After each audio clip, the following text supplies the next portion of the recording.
En los debates históricos se habla mucho de la Segunda República, pero pocos conocen la historia de la Primera. Por eso decido traer a una de las mayores expertas en el tema. Soy David Cot, presentador de Memorias Hispánicas, y hoy charlo con Florencia Peiró, historiadora de la Universidad Autónoma de Madrid, que escribió el libro La Primera República, auge y destrucción de una experiencia democrática, que puedes comprar con enlace de afiliados de la descripción. Entre otros aspectos, valoraremos si la Primera República fue un fracaso, las reformas que se llevaron a cabo y los obstáculos a los que se enfrentó para consolidarse. ¡Empecemos! Memorias Hispánicas. Antes de hablar de la Primera República, empecemos por entender el movimiento republicano que la trajo. O sea, ¿cuáles eran las principales ideas del republicanismo decimonónico de España? Bueno, el republicanismo se empieza a organizar como un movimiento político y social hacia 1840 y lo que va a defender, ante todo, es el sufragio universal masculino, es decir, el voto para todos los varones mayores de 21-25 años, eso podía variar. Defiende también toda una serie de libertades y derechos, libertades civiles, libertades políticas, las libertades de imprenta, de reunión, libertad de asociación, libertad de pensamiento, libertades económicas también, por supuesto, libertad de comercio, libertad de profesión. Es decir, por ese lado, pues es un movimiento liberal, defiende todas esas ideas liberales y luego defiende también la descentralización, una descentralización muy amplia que se denomina en ese momento federación. También van a defender pues todo lo que es la supresión de monopolios, de estancos, el estanco de la sal y del tabaco, las quintas, esta conscripción, servicio militar obligatorio del que podían librarse los que pagaban una determinada cantidad de dinero y las matrículas del mar, que era lo mismo pero con fuerzas marinas. Y luego defienden los impuestos directos y progresivos frente al impuesto indirecto de consumos que gravaba los artículos de primera necesidad. Luego también defiende una serie de reformas sociales como la educación. Entonces, pues ese es el programa del movimiento republicano en líneas generales, tal y como se presenta hacia 1840. ¿De dónde viene? Bueno, pues esto deriva del doceañismo. Muchas de estas medidas estaban presentes, quizá con un poco menos de radicalidad, en la Constitución del 12, en el primer liberalismo. El primer liberalismo defiende un sufragio bastante ampliado, aunque indirecto, defiende también una descentralización. Entonces, ese primer liberalismo ya presenta muchas de estas propuestas, ¿no?, que se radicalizan. Viene, por tanto, de ese primer liberalismo, pero también viene del modelo de Estados Unidos. El modelo de Estados Unidos es muy importante. Siempre se suele hablar de la Revolución Francesa, que por supuesto tuvo su importancia también, toda la idea de la soberanía nacional, pero el modelo de referencia es el de los Estados Unidos, que se conoce desde 1835, cuando se publica la obra de Tocqueville, La democracia en América. Esta obra, primero que los republicanos podían leer francés, pero se traduce al español bastante rápido. Entonces, ese modelo de una república federal que se desarrolla, que progresa con un éxito económico, pues es un modelo fundamental.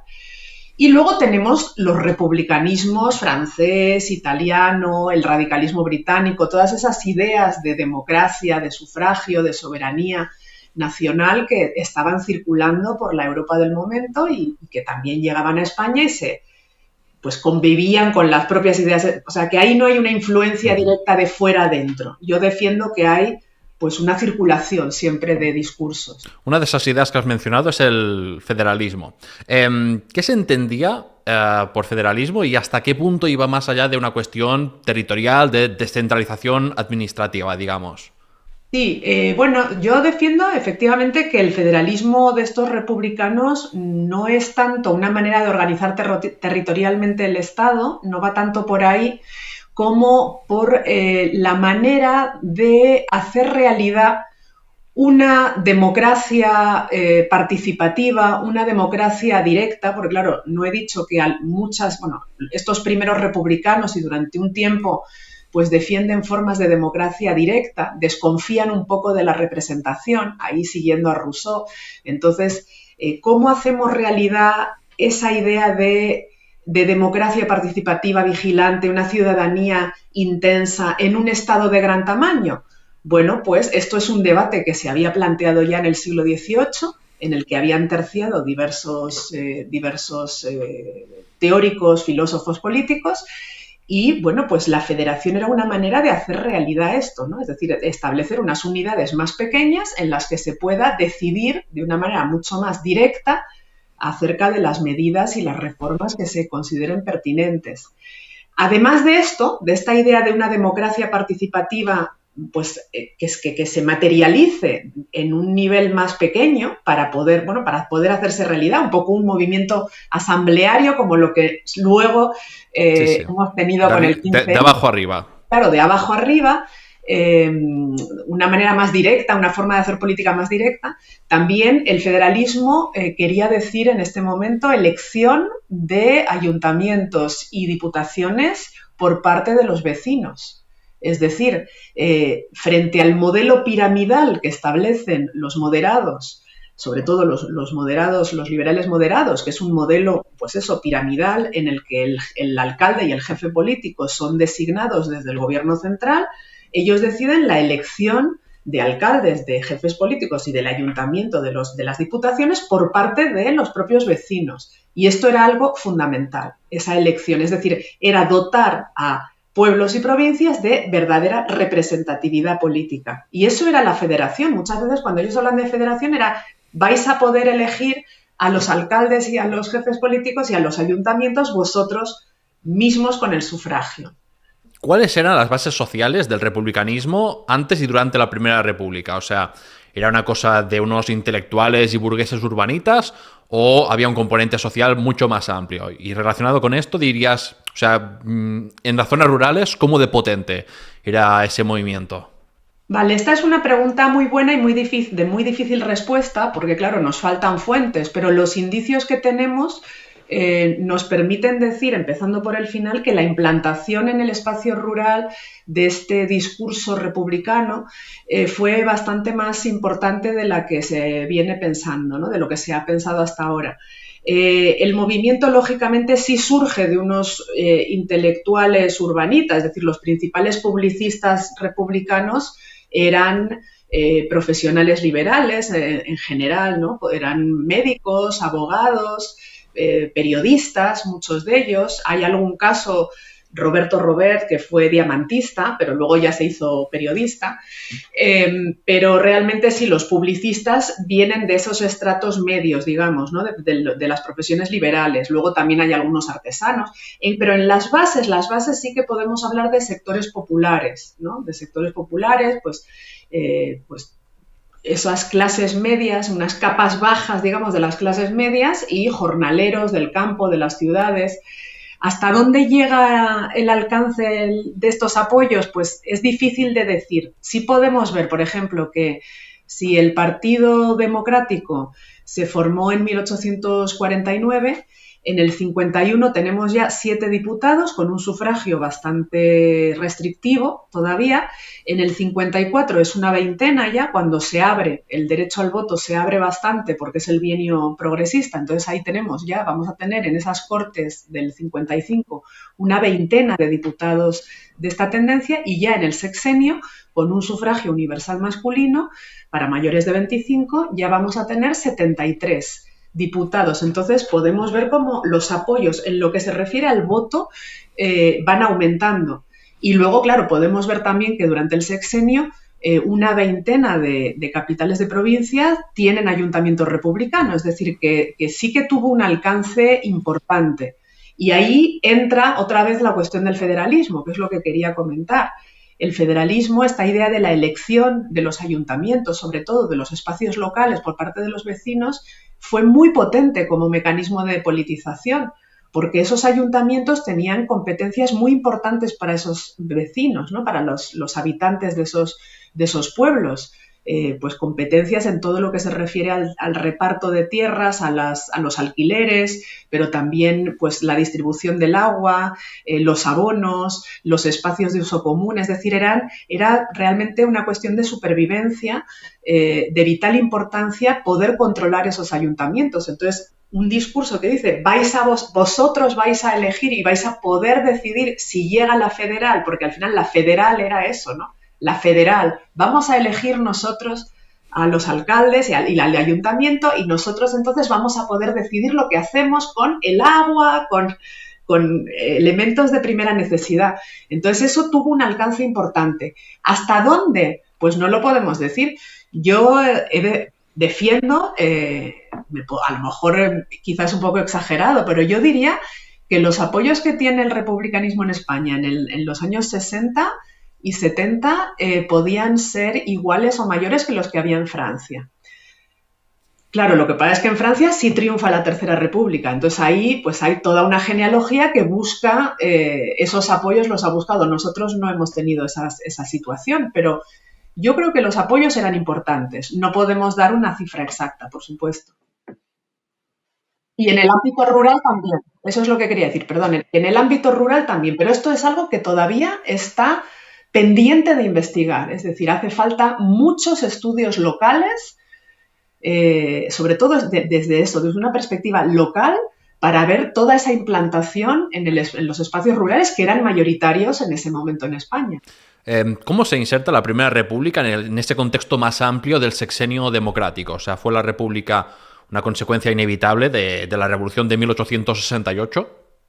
No, nunca creo que no se puede decir que ningún proceso histórico es inevitable, ¿no? Yo creo que se dio por una serie de vicisitudes, pero bueno, lógicamente la República se inserta en un periodo de apertura, que es el sexenio, es decir, a partir de la gloriosa, pues yo considero que en España se abre un periodo de democratización, un episodio de democratización, un periodo de apertura en el que todo el sistema político se abre. Entonces tenemos un aumento de la conflictividad, de la movilización, de los debates, y bueno, pues ahí los republicanos crecen mucho, lógicamente, porque se pueden organizar mucho mejor y vemos una implantación mucho más grande. También crecen las diferencias entre ellos, los debates internos, pero bueno, al final Amadeo de Saboya abdicó por una presión muy fuerte que había de todos unos sectores contrarios al cambio del statu quo en Cuba, contrarios a las medidas fiscales revolucionarias. Bueno, ahí está el libro de José Antonio Piqueras, que es fundamental para entender toda esta trama, ¿no? Esta trama conspirativa que está operando durante todo el sexenio. Entonces, pero Amadeo decidió abdicar, no entraba estos sectores, esta trama no quería esa abdicación en principio, lo que querían era un cambio de gobierno y él decidió abdicar. Entonces, bueno, es una cuestión muy contingente, ¿cómo decirlo? Pues circunstancial, ¿no? Entonces, no fue inevitable. De hecho, los republicanos no se lo esperaban para nada, les pilló por sorpresa. En este sentido, como la proclamación de la Segunda República, prácticamente. En tu libro, pues, como has dicho, ¿no?, pones en valor esa primera experiencia republicana en España como un momento de politización de las masas, ¿no?, de mucha movilización popular, como una experiencia democratizadora. ¿Qué debates y libertades surgieron en esos años? Bueno, las libertades realmente se habían implantado a partir de la gloriosa y sobre todo con la Constitución de 1869, que fue una de las constituciones más avanzadas de Europa en ese momento, ¿no? Es una constitución muy, muy avanzada. A partir de este momento tenemos un sufragio universal masculino en España para mayores de 25, vamos a tener también un derecho de asociación, que es fundamental para que se formen los partidos políticos. Tenemos todas libertades individuales, libertades civiles, jurídicas, libertad de prensa, es decir, todas esas libertades están ya previamente implantadas antes de que surja la República. ¿Qué debates se producen entre los republicanos? Pues básicamente debates en torno a cómo organizar la federación, si se organiza de arriba a abajo, de abajo a arriba, pero no solo eso es lo más famoso, ¿no?, lo más conocido. También es Si lo hacemos a partir de provincias o de ciudades específicas, qué territorios integran cada estado o cantón, ¿no? O los cantones, cómo se organizaría la federación. Ahí hay mucho debate, hay muchos proyectos distintos. Luego también en torno a qué reformas sociales hay que llevar a cabo. Eso también son debates importantes. Hay sectores que son más radicales en cuanto a las medidas que hay que tomar de reforma social, otros menos. Cómo implantar la república, si hay que transigir, si hay que pactar con otras fuerzas o no. Cómo se organizaría la república. Es decir, debates en torno a estas cuestiones hay muchos y claro, fue un periodo muy corto en el que no se pudo, o sea, yo creo que habría hecho falta mucho más tiempo para que se fueran delimitando y definiendo mejor las distintas opciones. Antes habías comentado que entre tus ideas defendían el sufragio universal masculino, pero esto me lleva a preguntarme, ¿participaron de algún modo las mujeres en el movimiento republicano de la época o, digamos, hubo algún tipo de movimiento para reivindicar también ellas participar? Sí, esto es una cuestión también pendiente de mucha más investigación, es decir, toda la movilización femenina y en los apoyos de republicanas a lo largo del sexenio y la Primera República, bueno, pues es muy desconocido todo este tema, ¿no?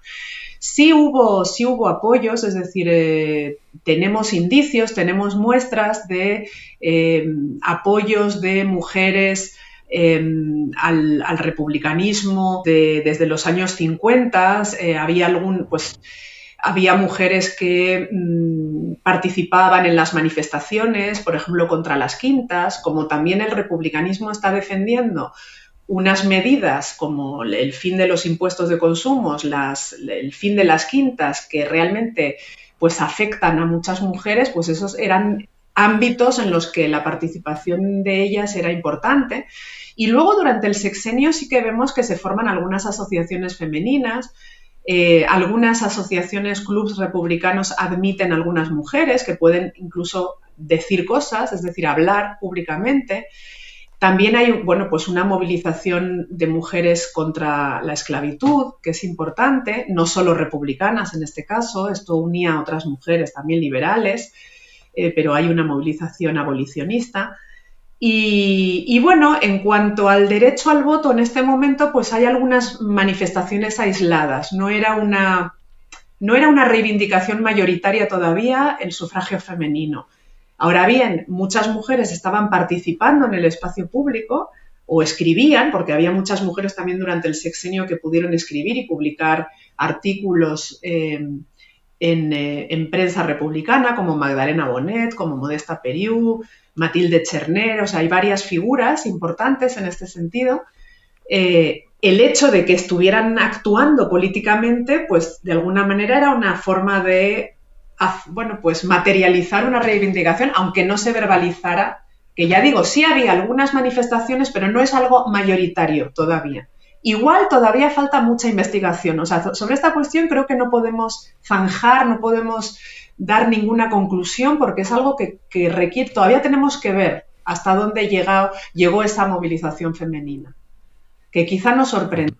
Has dicho que ya, pues, a la llegada de la Primera República ya digamos que había algunos cambios, ya se habían producido algunos cambios interesantes. ¿Cuáles fueron las principales reformas de los gobiernos republicanos, digamos, que no se quedaron simplemente en debates y sobre el papel, sino que llegaron a implementarse?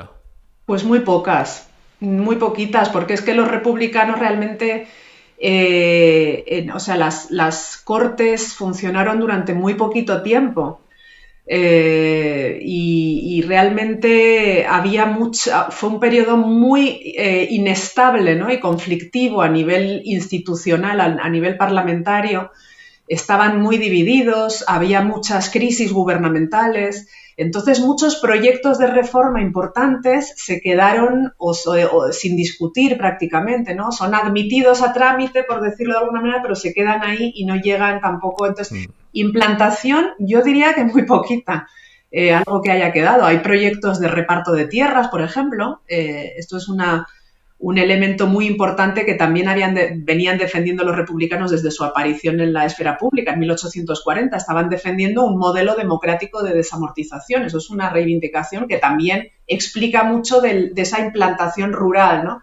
Ellos defienden que las tierras que se desamorticen se repartan, se dividan en pequeños lotes y se entreguen a censo muy moderado a todos los jornaleros, ¿no? Para crear una sociedad de pequeños propietarios, que era un ideal radical que estaba en la Europa del momento. Es decir, ellos no quieren abolir la propiedad, y con esto tienen muchos también debates con esos incipientes internacionalistas que aparecen en España.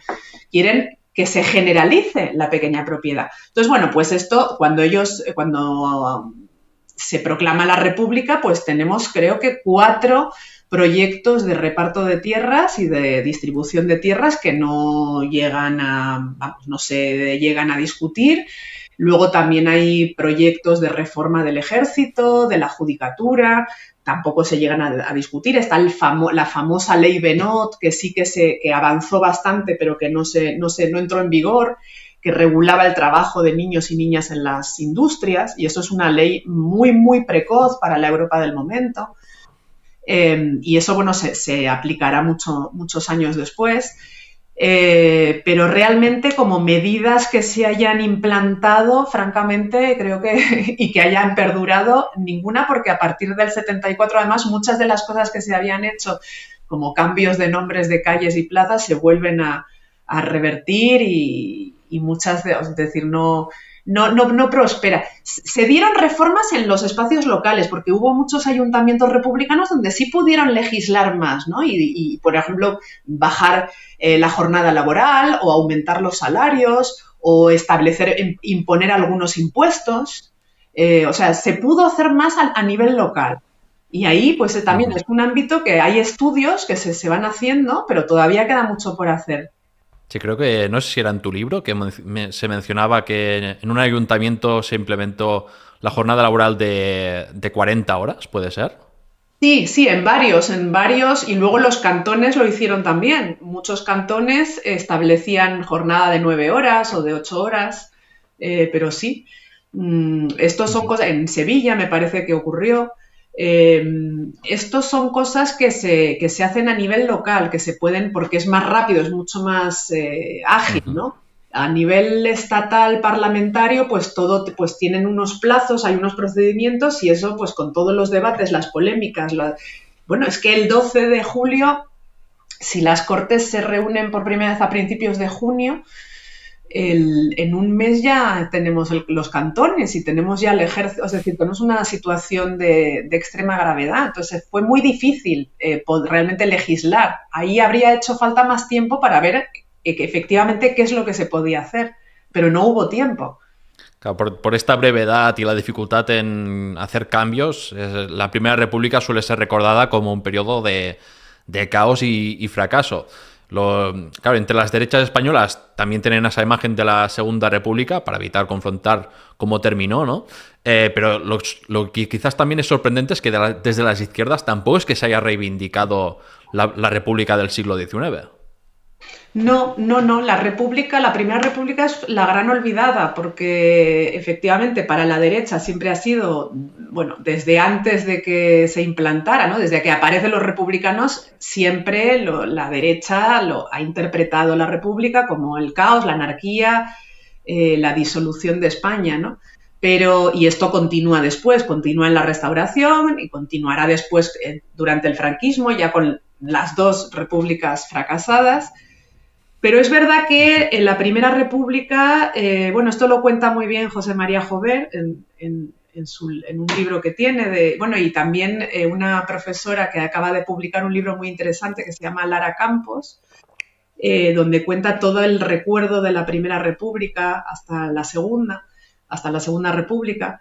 Entonces, bueno, pues los republicanos que son desalojados del poder a partir del 74, pues muchas veces se empezaron a echar las culpas entre sí para ver de quién era la culpa del fracaso. Entonces tampoco contribuyen a ver qué es lo que, bueno, pues qué cosas, digamos, positivas pudieron hacer y contextualizar mejor los obstáculos a los que tenían que hacer frente. Y luego es verdad que, bueno, pues durante el franquismo no se va a reivindicar, pero a partir de la transición de los años 60, 70, la historiografía estaba más influida por el materialismo histórico, que buscaba sobre todo pues, estudiar el movimiento obrero, y se entendía el republicanismo como un movimiento pequeño burgués que habría intentado manipular a esos trabajadores. Entonces, no fue un objeto de estudio privilegiado. Y luego, pues a partir de los años 90, sobre todo, empiezan a surgir ya más trabajos centrados en el republicanismo, desde una perspectiva más de historia cultural de la política, pero la República seguía siendo una gran desconocida, ¿no? Es decir, hubo unos trabajos pioneros que se publicaron en el primer centenario de la República, en 1973. Hay unos libros, pues los primeros trabajos muy centrados en general en la vida parlamentaria, eso sí. Y luego, pues ahora, con el aniversario, el 150enario, han aparecido otros trabajos que tratan de, bueno, pues de profundizar, pero queda todavía mucho por hacer. Queda mucho por hacer. Uh-huh. Y sí, no es un tema que haya, ya digo, no es un tema que haya interesado a las izquierdas, ¿no? Ya digo que ahora se entiende el republicanismo como un movimiento interclasista, que pues ya digo, ellos defendían una generalización de la pequeña propiedad, no querían la colectivización, querían una comunidad de pequeños propietarios. Entonces eso se interpretó durante mucho tiempo como una manipulación de los obreros para llevarlos a sus fines, ¿no? ¿Cómo influyó la Comuna de París en la percepción europea de la Primera República y en la actitud de las clases conservadoras españolas hacia el nuevo régimen? Bueno, pues generó mucho miedo. Cuando estalla la Comuna, en España se produce, de hecho, un debate parlamentario en torno a la prohibición de la AIT. La AIT, la Asociación Internacional de Trabajadores, se había implantado ya, había llegado, estaban organizándose desde el 68. Y en este momento pues se discute en Cortes si se prohíbe, ¿no? Es el miedo a la subversión social, pero sobre todo a estos sectores internacionalistas, a la anarquía. Se tiene mucho miedo que crucen la frontera y entren en España, en ese momento, en el 71, ¿no? Entonces es verdad que cuando en el 73 se proclama la República, pues sí que genera un miedo al contagio, ¿no? Hemos tenido ya la experiencia de la Comuna, que, bueno, pues es un episodio sangriento y muy negativo. Y claro, para muchos gobiernos europeos, pues había pues el miedo al contagio, el miedo a que se radicalicen, a que la revolución llegue a Europa, ¿no? Por otro lado, hay mucho miedo también al otro lado, ¿no? Al extremo opuesto, que es el ultramontanismo, el absolutismo. Es decir, que ahí hay como dos fantasmas que están compitiendo, pero efectivamente pues la imagen, esa idea de que no se reconoce la República, pues indudablemente tuvo que ver en la Comuna, yo creo. En esa misma época, como has mencionado antes, se produjo la Revolución Cantonal. ¿Cómo la valorarías? Bueno, yo, en ningún momento querría valorar. Yo lo que quiero es entender, comprender y explicar, es lo que me interesa. Pues está muy ligada con el cantonalismo está muy ligado con ese discurso federal del que ya hemos hablado. Es decir, los republicanos españoles llevan defendiendo la federación desde su aparición en 1840. Y federación significa: vamos a poder hacernos cargo del poder nosotros, los habitantes de los pueblos, que eran mayoría, porque España era un país eminentemente rural todavía. Entonces, bueno, pues federación significa, cuando es decir, la federal. Y eso lo dijo un diputado unitario en Cortes al principio, en el 69, si no me equivoco, García Ruiz, que dijo, porque él era unitario. Entonces decía, la gente entiende que cuando oye federación que cada uno puede hacer lo que quiera. Pues sí, es que era eso, efectivamente, recuperamos el poder frente a un sistema que nos margina de la política, que designa al alcalde, se designa desde Madrid al alcalde de todos los pueblos. No tenemos ninguna mano, no tenemos ninguna capacidad de tomar decisiones en torno a estas cuestiones de nuestra tierra, de lo que hacemos en este pueblo, de cómo organizamos algo tan importante como el agua, ¿no? En un momento de miseria, además, porque, claro, la situación económica era muy mala. La situación económica, estábamos en una crisis. En el 73 hay un crack bursátil en Viena, ¿no? Es decir, estamos en un contexto internacional de crisis. España tiene las arcas vaciadas también porque tenemos una guerra de Cuba desde el 68 y la guerra carlista desde el 72, que es un coladero, como se ha dicho, un coladero de hombres y dinero. Entonces, bueno, la situación es mala. Si las cosechas no son buenas, bueno, la gente está en una situación desesperada. Entonces, la federal es eso, es ya nos hacemos cargo de nuestros asuntos. Entonces, claro, cuando se proclama la República, todo el mundo esperaba que la federal iba a llegar inmediatamente. Y ahí tenemos a Pi Margall, que quiso tener una constitución primero, vamos a hacer una constitución para que fuera todo, digamos, de una manera legal y de una manera con un orden lógico, ¿no? Debatimos una constitución federal y la ponemos en marcha. Es verdad que él había defendido siempre el modelo de abajo arriba y en este momento quiso hacerlo de arriba abajo. Pero claro, para mucha de esa gente que había recibido el mensaje de la federal, de la toma del poder, pues de repente querían ya organizarse así. Y el cantonalismo es eso, no es otra cosa que un intento de llevar a cabo esa federación de abajo arriba. No hay ni intento de destruir España, ni de separación, ni de independencia, ni nada. O sea, por ahí no va. Ponemos en marcha la federación. Y al final era eso, nos proclamamos en cantones y empezamos a realizar reformas de jornada laboral, de obras públicas, que eso se hacía, ¿no? Vamos a hacer una obra pública para paliar el paro. O, pues, ponemos unos impuestos a las mayores fortunas. O vamos a cambiar los nombres de las calles, y porque también hay un punto simbólico, ¿no? De las calles, las plazas, los nombres de las escuelas. Vamos a repartir estas tierras, no sé. Todas esas medidas se toman por parte de los cantones y básicamente es eso, era hacer realidad esa idea de soberanía nacional o soberanía popular más bien, inmediata, directa y con esa organización federal que permitía tomar las decisiones y recuperar el poder. Entonces esa es la explicación, o sea, yo que claro, se podría decir, ¿fue bueno esto para la República? Pues no fue algo bueno el cantonalismo, porque al final introdujo mucho conflicto, mucho caos, en un momento en el que ya había muchísimos problemas. Pero esa es la explicación. La gente, o sea, a mí lo que me interesa es explicar por qué surgió el cantonalismo, y eso es lo que intento hacer. Claro, ya hemos visto unos cuantos obstáculos internos y externos que hicieron difícil esa viabilidad de la República. Pero podríamos, digamos, hacer ahora mismo una recapitulación para ver exactamente pues, todos los problemas que tenía.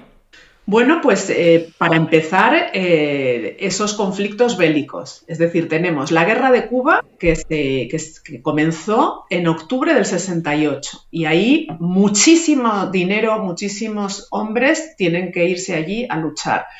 Tenemos la guerra carlista en el 72.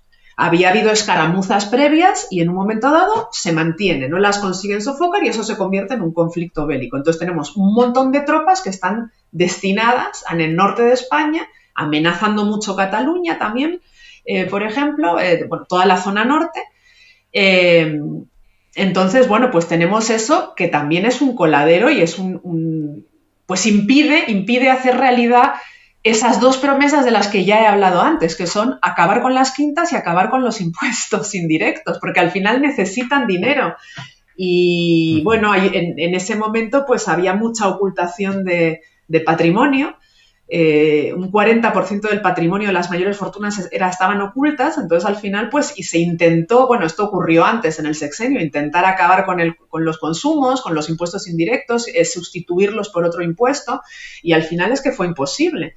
Y luego las quintas lo mismo, los republicanos querían acabar con las quintas y lo habían prometido y habían participado y fomentado muchas manifestaciones antiquintas, pero en ese momento es imposible y hay que convocar quintas. Entonces esto es un obstáculo porque genera descontento también. Falta mucho dinero, es decir, no tienen dinero para hacerse cargo de las reformas que pudieran llevar a cabo. Luego, un obstáculo importante es interno, que es que estaban muy divididos. Los partidos políticos en general eran muy incipientes. Tenemos el derecho de asociación desde el 69, es decir, llevamos muy poquito con un derecho de asociación que es necesario para que se formen partidos. Esos partidos están en proceso de formación, entonces hay mucho debate interno, mucha pluralidad, no solo con los republicanos, así están los progresistas, los unionistas, es decir, todos los partidos tienen muchas facciones y mucho debate interno, también por eso el sexenio fue inestable, ¿no?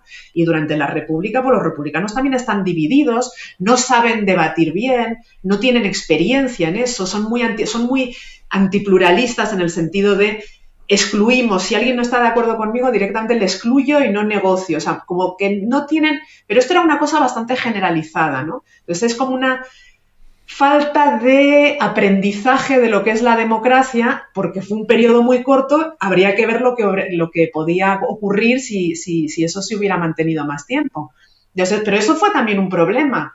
La falta de, o sea, digamos, la falta de espacios de debate y de discusión y la falta de capacidad de llegar a acuerdos, ¿no? También es verdad que la República hasta ese momento era como un paraguas que unía a todos los republicanos y entre los republicanos había distintas tendencias. Entonces, hay una cosa que quería Castelar precisamente, o que él habló de que en algún momento se tendrá que formar un partido republicano conservador y un partido republicano más avanzado.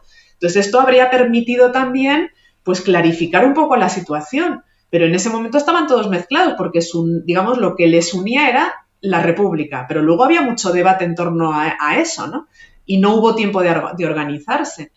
Y luego también la oposición, que esto es muy importante señalarlo, de los otros partidos.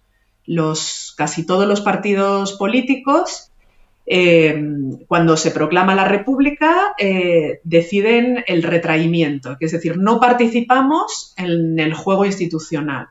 En un primer momento sí que hay una especie de coalición entre radicales, los monárquicos radicales y los republicanos que se rompe muy rápido en abril, y quedan solos los republicanos porque todo el resto de fuerzas no participa en el sistema, se sale del sistema, ¿eh? Es decir, no participamos y esto es algo malísimo. Para que un partido esté unido, necesita una oposición enfrente que le ayude, ¿no? a posicionarse. Si no hay oposición y todas las cortes son republicanas porque no han participado los demás partidos en las elecciones, pues en esas cortes, ¿qué hacen? Pelearse unos con otros.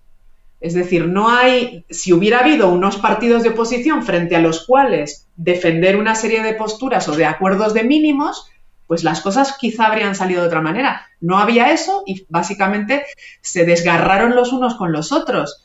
Al mismo tiempo, y con esto ya termino, que no quiero hablar tanto, hay un problema que a mí me parece muy importante, que es que la República no se convirtió en una forma de Estado, digamos, inclusiva, en una forma de Estado neutra, en una especie de paraguas que pudiera incluir a distintos partidos políticos dentro que pugnaran por el poder, ¿no? Es decir, como una especie de carcasa neutra.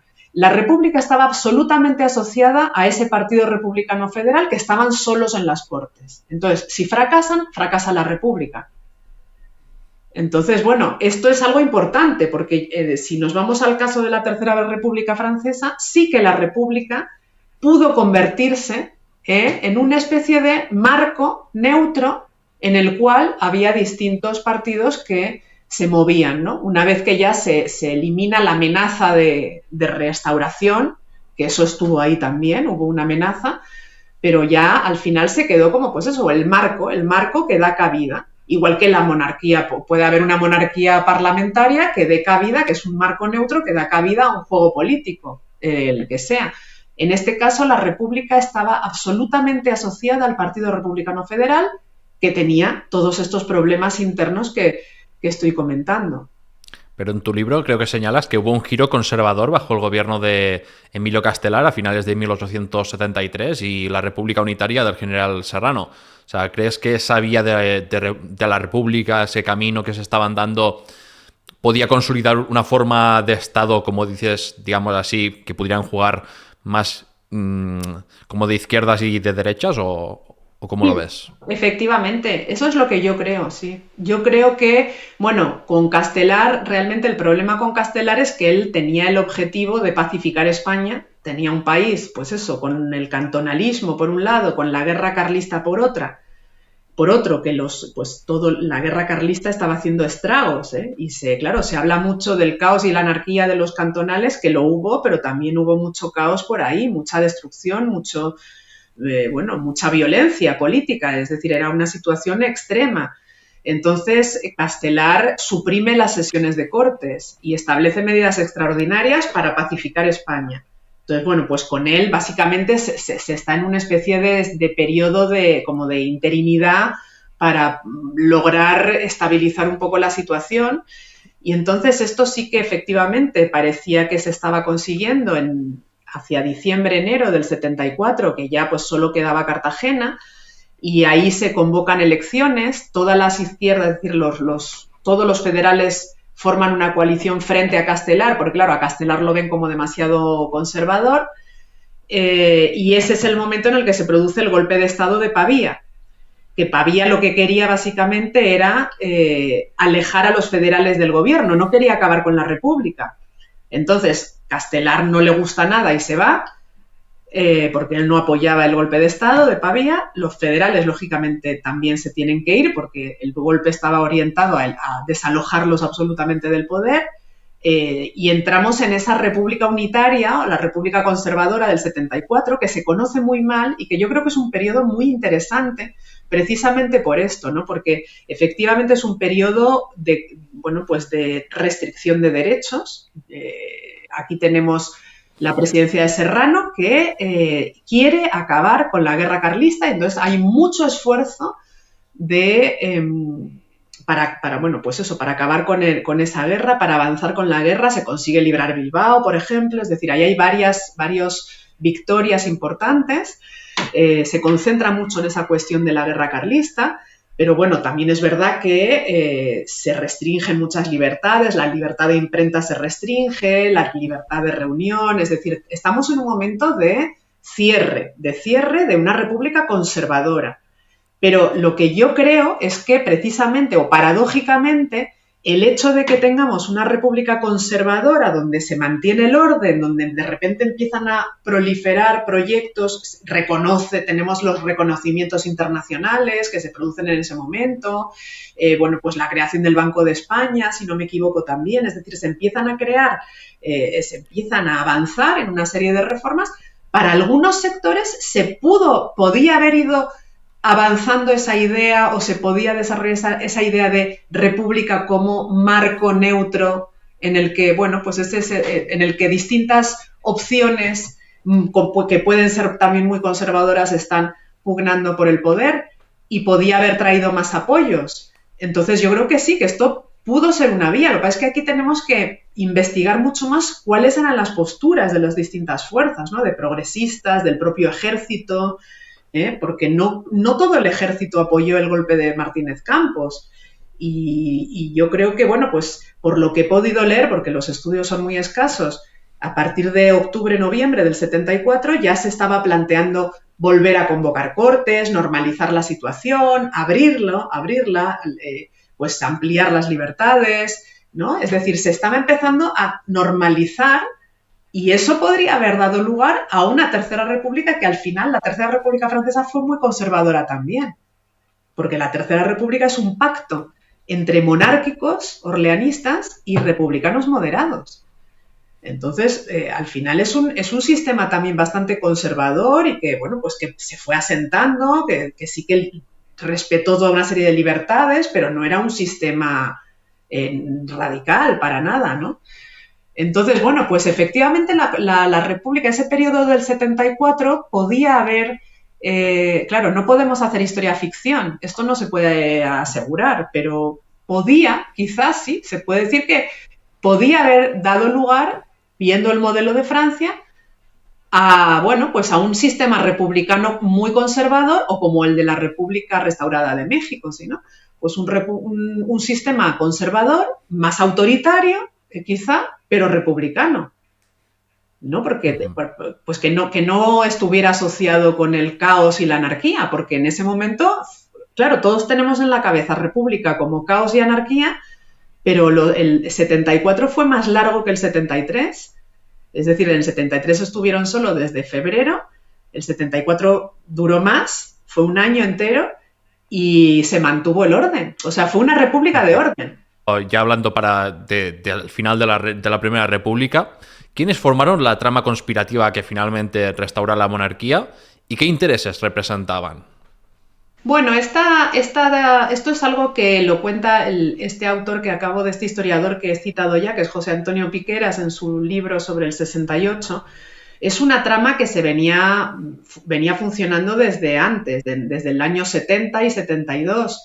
Son, bueno, pues los sectores privilegiados, sectores propietarios, y todos aquellos sectores que se beneficiaban del statu quo en la isla de Cuba, del esclavismo, del trabajo esclavo, y que se oponen a esas leyes, a esas medidas abolicionistas que se intentan poner en marcha ya desde la época en que está Ruiz Zorrilla en el 72 en el poder, que se trata de implantar una ley de abolición de la esclavitud, y es lo que provoca lo que hace toda la presión que se recibe, es lo que hará que Amadeo renuncie. Entonces, los proyectos de abolición de esclavitud, no los he citado antes entre las reformas, pero también en la República también se recuperan y se empiezan a discutir otra vez proyectos de abolición de esclavitud. Entonces, ahí hay toda una trama que se reunía en unas asociaciones que se llamaron el Centro Hispano Ultramarino, entonces que vinculaban a pues banqueros, financieros, propietarios, periodistas, navieros, es decir, comerciantes, todos los sectores que se beneficiaban de la situación que había en Cuba y que eran absolutamente contrarios a que se modificara esa situación. Y se unen además a otro sector privilegiado que también se siente amenazado, que es el de los propietarios. Ya he dicho que la ocultación de patrimonio era muy grande en España, era del 40% en el 71, en 1871. Entonces ya en el sexenio, pero también en la Primera República, se van a tratar de establecer mecanismos para acabar con esa ocultación de las propiedades y para poder gravar, verdaderamente establecer impuestos progresivos. Entonces, estos sectores también se van a reunir en lo que se llamaron las ligas de propietarios, son sectores muy influyentes, con mucho dinero, entonces se van a vincular con los de los centros hispano-ultramarinos, ligas de propietarios y centros hispano-ultramarinos, todos ellos con la sensación de que hay una amenaza muy fuerte contra sus intereses y la necesidad de acabar inmediatamente con esa situación, y contando con el apoyo de Cánovas, de parte del ejército, Martínez Campos, pues van a financiar ese golpe de Estado que se produce en Sagunto y que acaba con la República y que es realmente lo que acaba verdaderamente con la Primera República, no el cantonalismo y no porque la República se había reorganizado de una manera conservadora. En diciembre del 74, lo que acaba con la República es este golpe de Estado que quiere ya restaurar la monarquía de Alfonso, en la figura de Alfonso XII. Como has explicado, la Primera República, digamos que no fue una anomalía dentro de los procesos democratizadores de España y del resto de Europa. ¿Cómo crees que se puede hacer justicia a la memoria republicana y en qué líneas de investigación queda más trabajo por hacer? Por ejemplo, hemos mencionado el tema de la participación femenina, del gobierno unitario, ¿no? ¿Qué más líneas se puede explorar más? Bueno, yo creo que la historia local, he dicho antes, creo que es fundamental que se realicen muchos trabajos desde la perspectiva de la historia local, que es pues a partir de la consulta de los archivos municipales, de archivos provinciales, poder analizar la política, la politización, las dinámicas que se produjeron durante todo este periodo, durante el Sexenio y la Primera República. Creo que eso es absolutamente fundamental para entender también pues los apoyos que tiene, cómo se desarrolló, hasta dónde llega la conflictividad social. Todo esto sería fundamental. También lo que acabas de decir, pues toda la participación femenina, la movilización femenina, no solo pro-republicana, porque también hay una movilización muy fuerte de mujeres católicas que perciben una amenaza también por todo el tema, que esto desde antes de la República, ¿no? Con el tema de la libertad de cultos. Entonces, bueno, pues ahí hay una movilización muy fuerte, es decir, la participación femenina en cualquier sentido fue importante.